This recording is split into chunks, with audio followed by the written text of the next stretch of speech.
We now move to First Minister's question. Question number 1, Jan Lamont. A double shift.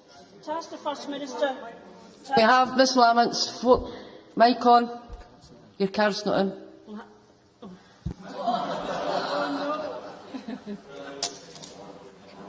Is that new technology for you?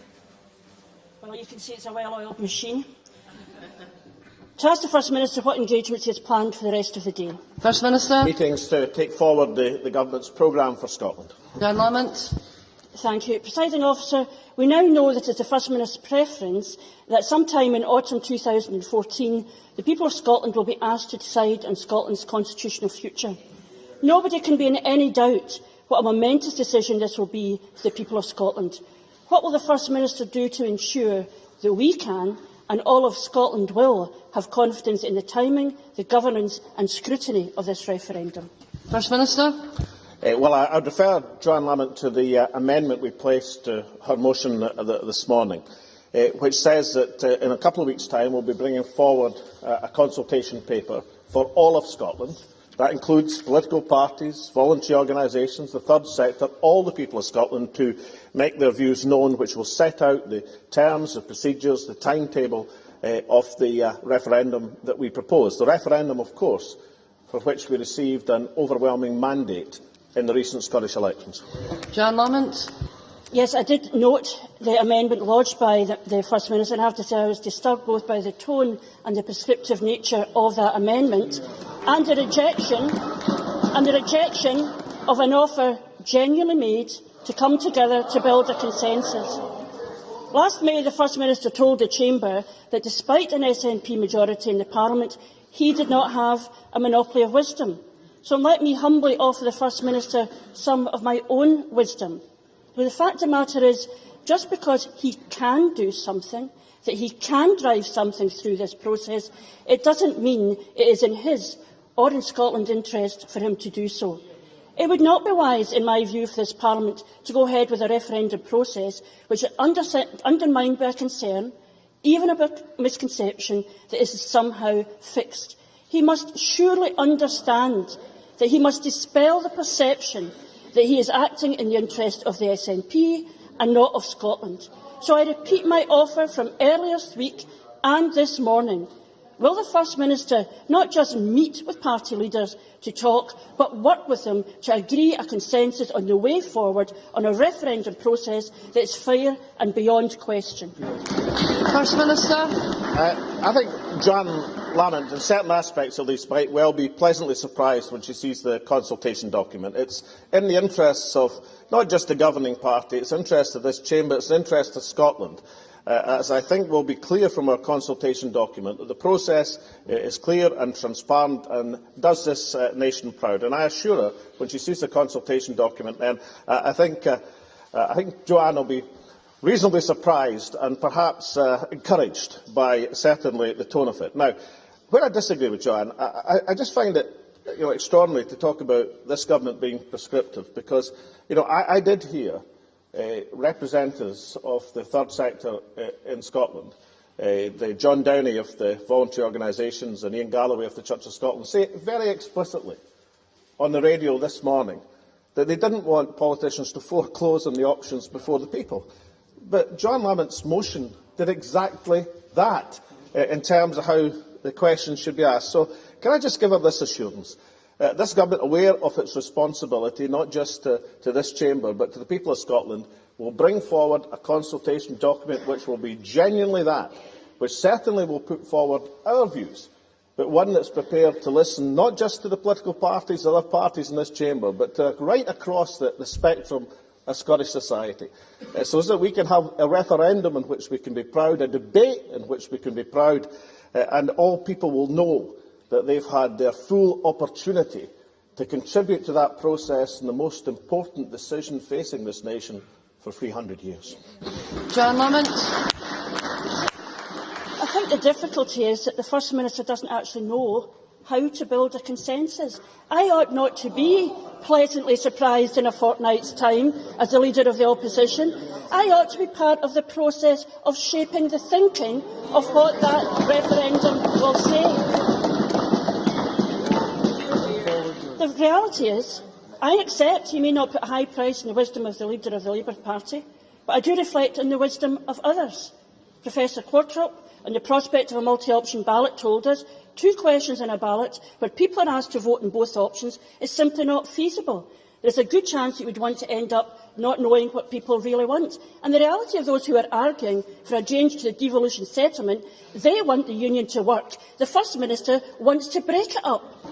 Surely the First Minister agrees that we need clarity on the result, and instead of resisting the offer of legal clarity being given by the UK Government, surely he might agree with his fellow nationalist Jim Sillars, who says if the Scotland Act, as it does, refuses to give Holyrood powers over the Constitution, it cannot therefore lawfully hold a referendum on independence. Surely the First Minister agrees with me that we can resolve this without rancour. And indeed, we should recognise the consensus already built and reinforced by his own Deputy First Minister, Nicola Sturgeon, who said that as the SNPs, as it's happened, has always said our preferred option is a straight question, yes or no to independence. It seems we have agreement on that. We don't need to blur or muddy the waters. All 4 parties agree that this should be a yes-no question. So when the First Minister has said he will consult,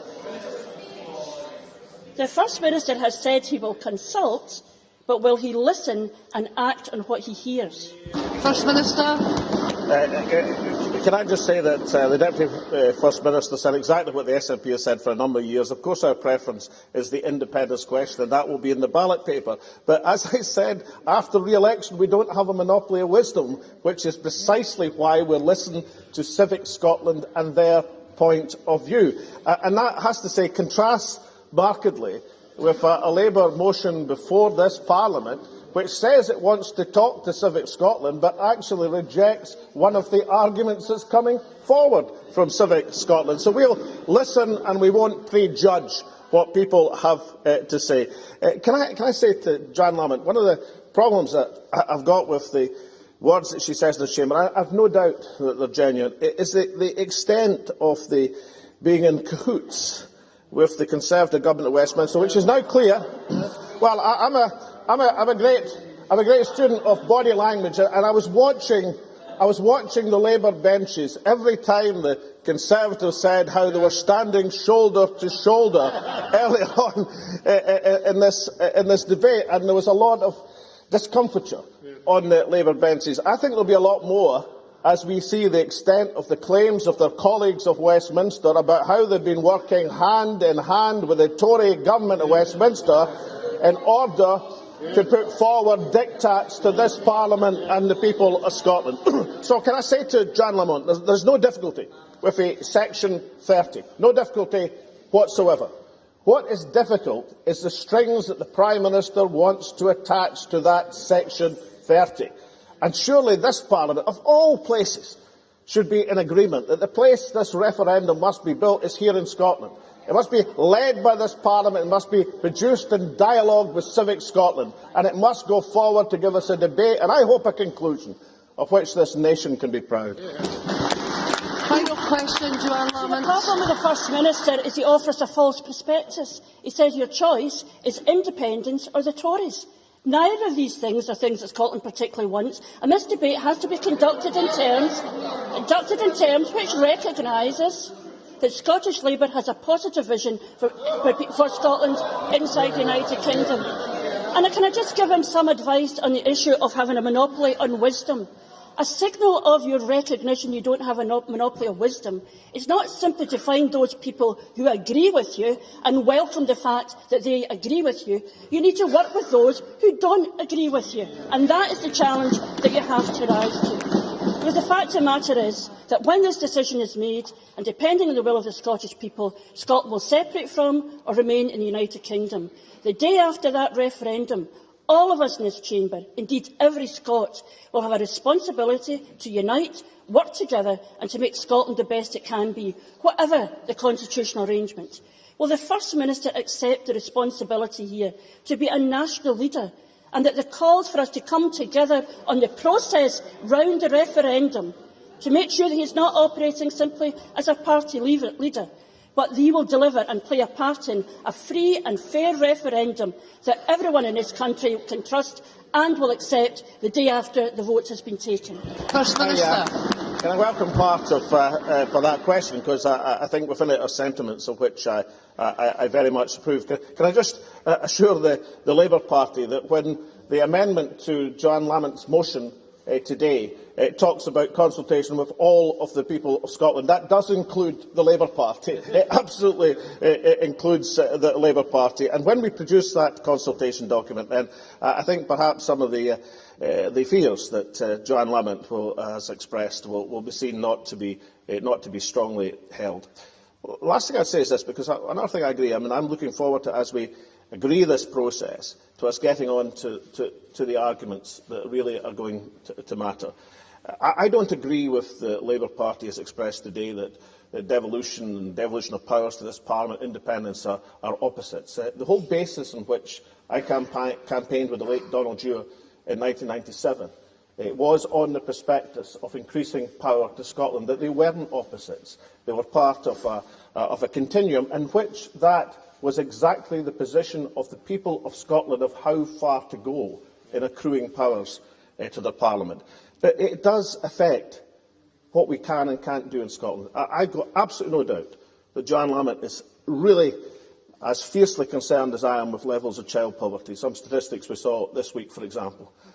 But she must acknowledge that what's happening in terms of welfare reform at Westminster right now, threatens to undo all of the progress that's been made in recent years in child poverty levels. Now, how on earth can we reconcile that with not realised that we require the powers?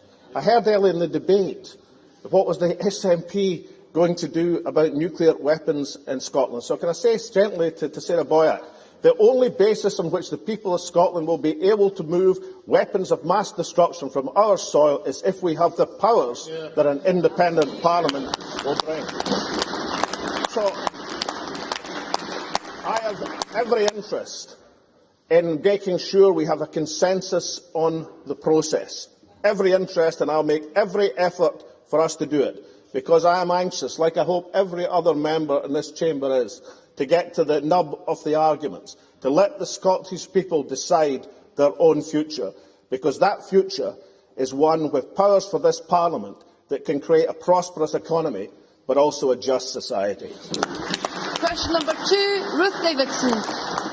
Thank you, Presiding Officer. To ask the First Minister when he will next meet with the Secretary of State for Scotland. First Minister. No immediate plans, but I did speak to him on Tuesday. Ruth Davidson. Presiding Officer, the First Minister spoke this morning about his desire for consensus on the referendum process, but then in the next breath said that that consensus had to bow to his majority. In an answer to Ms Lamont, he said that he had no problem with a Section 30 motion, but with any strings attached. Let's look at one of the strings that he so objects to. The First Minister has cast doubt on the integrity and impartiality of those who serve on the Electoral Commission, and now wants to handpick his own team to oversee the separation referendum. He might like to think that he's the team captain, but that doesn't mean he also gets to pick the referee. Does he want to repeat the comments made in his name by his official spokesman to the press this week? Does he want to stand up now and impugn the reputation, impartiality and neutrality of the Commissioners and the Electoral Commission? First Minister. I just say I'm not impugning the integrity of anyone in this chamber or outside the chamber. Two things. I read out this morning, if I recollect, the feelings of the Scottish Trade Union Congress on this very matter and said I approved of what they had to say. I know that perhaps Ruth Davidson doesn't always take to heart what the STUC has to say to her, but perhaps you should read these wise words. And secondly, of course, this government have involved the Electoral Commission in, for example, the local government elections in Scotland. Clearly, we are not impugning their integrity. But I would ask Ruth Davidson to wait till the consultation paper comes out. And then if she's dissatisfied with what that consultation paper said, and in the representations that she, like the Labour Party, are able to make to the government, we'll give a full and frank hearing. But I do also think that perhaps many of the difficulties that she thinks are apparent will not be as difficult as she feels. Can I say about the strings attached? The point is is it not a question of principle? There's certainly no objection to Section 30 in the legal binding referendum. I think in one of our documents we pointed out that was a route which could be pursued for a legally binding referendum.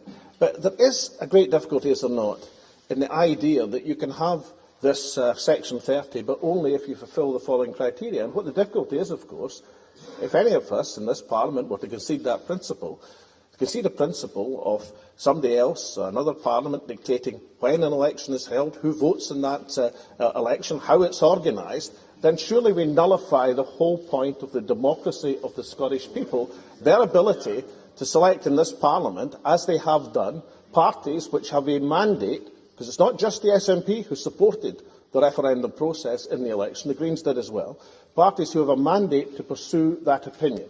That doesn't exclude everybody else's opinion in Scotland. On the contrary, we're going to have a process which is open and transparent and deeply consultative. But it does mean that the decision has to lie in Scotland, not elsewhere. Ruth Davidson.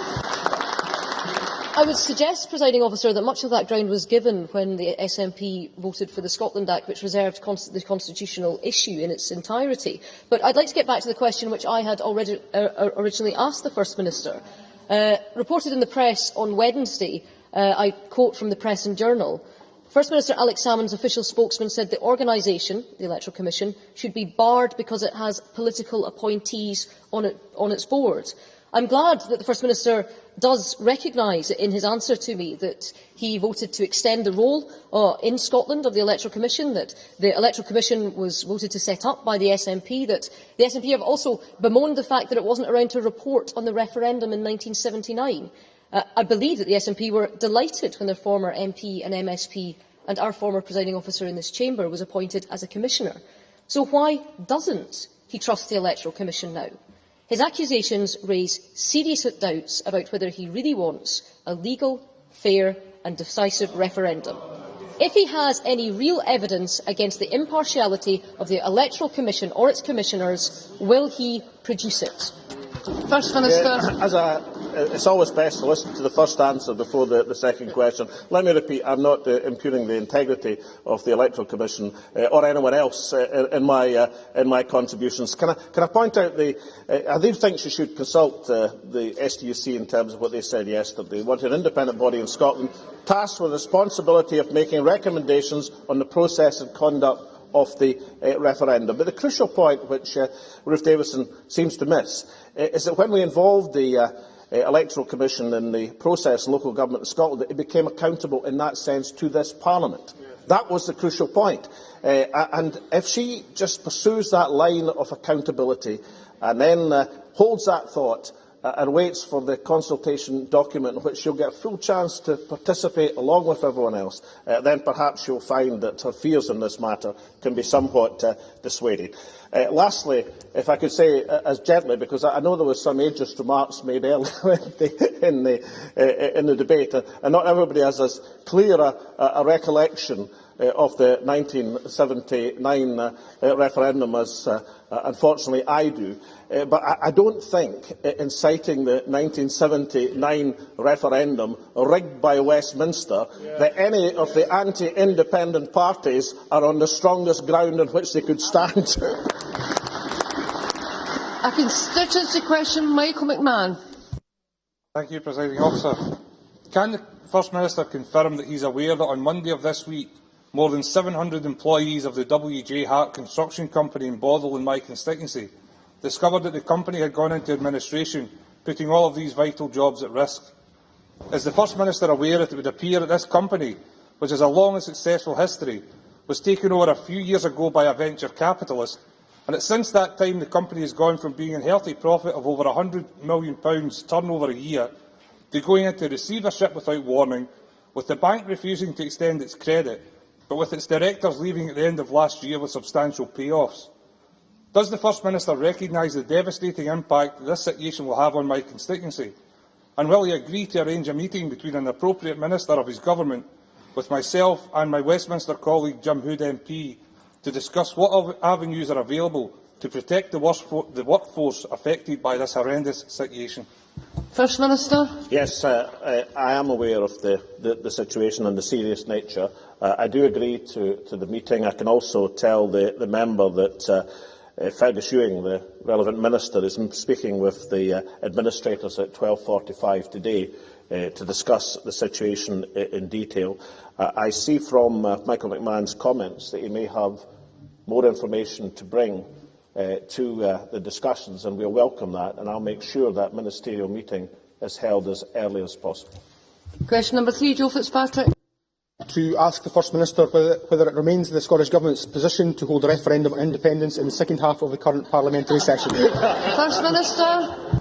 When Joe Fitzpatrick tabled his question, little did he think that events would have moved on in terms of the debate over the last few days. So the answer to the question can only be yes. I thank the First Minister for his answer, and I'm glad he is following the wishes of the Scottish people rather than the demands of a group of old Etonians from London. Today's papers report that David Cameron and Ed Miliband are in 100% in agreement on this issue of stopping the equality for Scotland.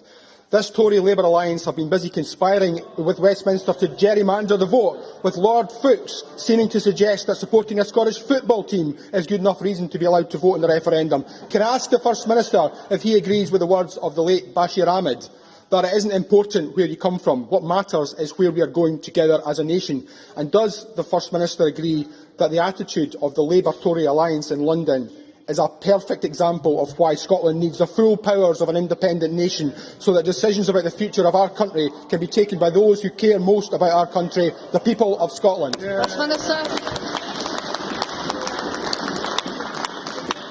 Well, Joe Fitzpatrick as well to mention Bashir Ahmed, who is one of the finest men that I have ever known, and that phrase, his phrase, deployed many times, but deeply felt, was one of the finest phrases. That it doesn't matter where you come from, it's where we're going together as a nation that's important.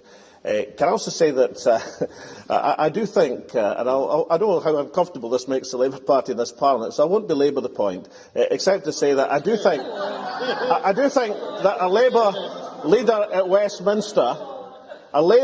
Westminster, who gets a response from a Prime Minister saying he's 100% in agreement, probably has a reasonably short time frame left on his term of office. Question number 4, Hamza Yousaf. To ask the First Minister what action the Crown Office has taken in response to legislative changes relating to double jeopardy. First Minister. The Scottish Government, this Parliament, brought into force exemptions to the rule against double jeopardy in late November.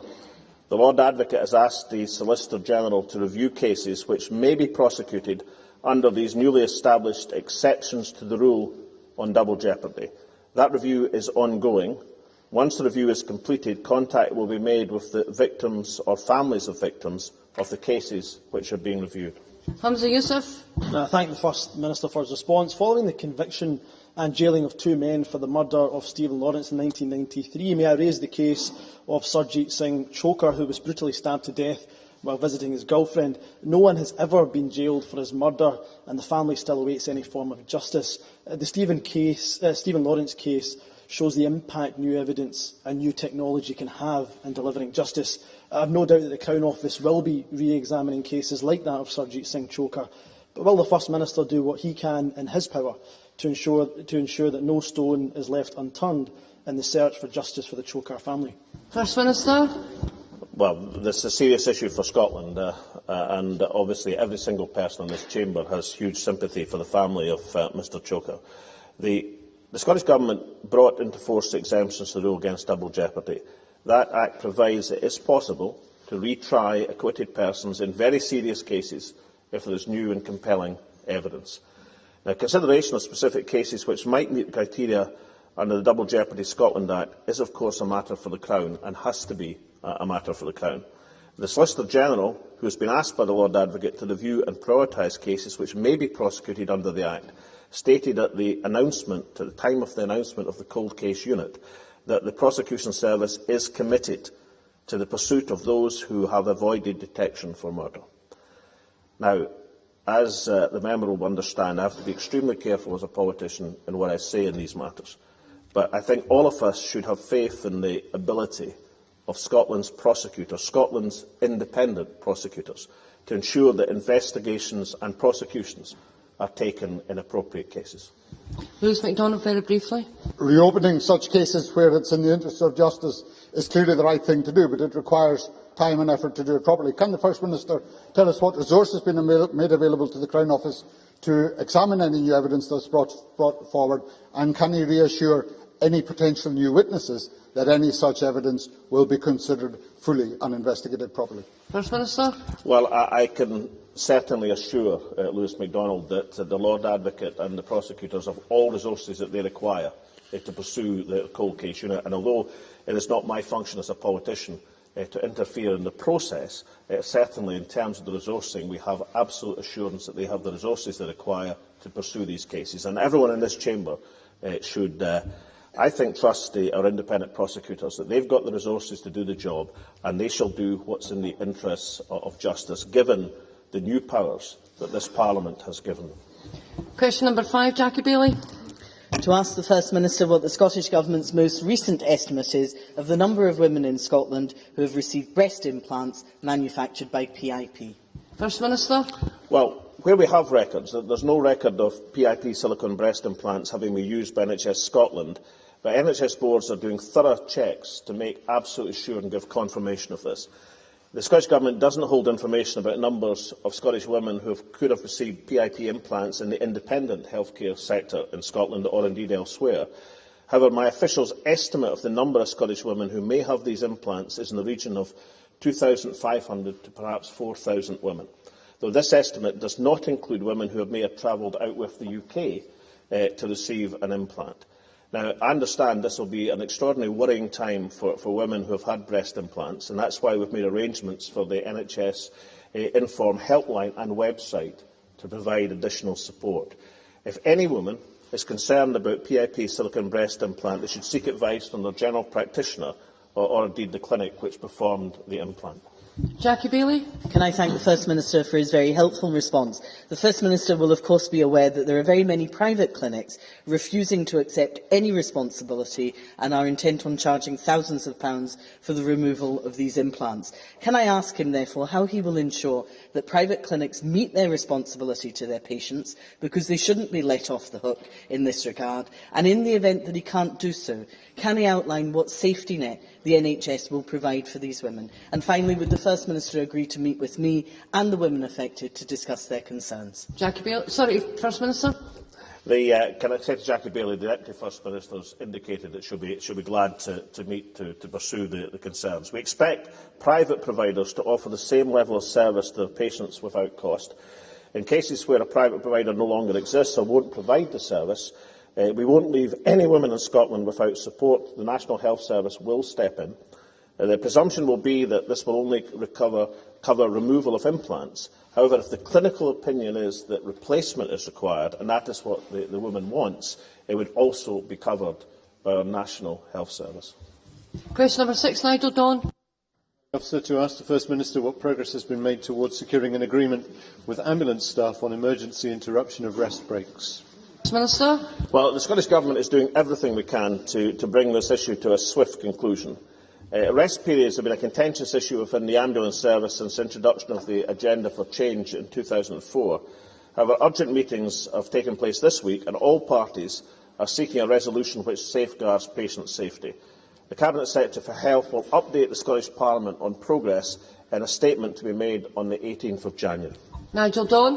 I thank the First Minister for his response, and clearly while negotiations are ongoing it would be inappropriate for me to say very much other than to emphasise to anyone who has constituents in rural communities, as I do, the importance of this to those who find that their ambulances are well spread out.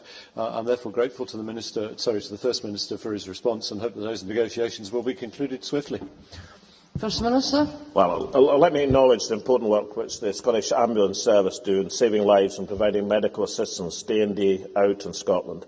I do look forward, as First Minister, as I'm sure everybody in this Parliament does, to a solution on rest breaks which both addresses patient safety and protects the well-being of ambulance staff. Richard Simpson, briefly. Presiding Officer, thank the First Minister for his comments on this. Will he welcome the agreement of the unions to extend the for a short period the interim agreement to allow negotiations to conclude? But would he now agree that really it is time to reclassify frontline ambulance workers as emergency workers in terms of the EU directive as applied to police, firefighters and armed forces to fully ensure public safety and worker safety?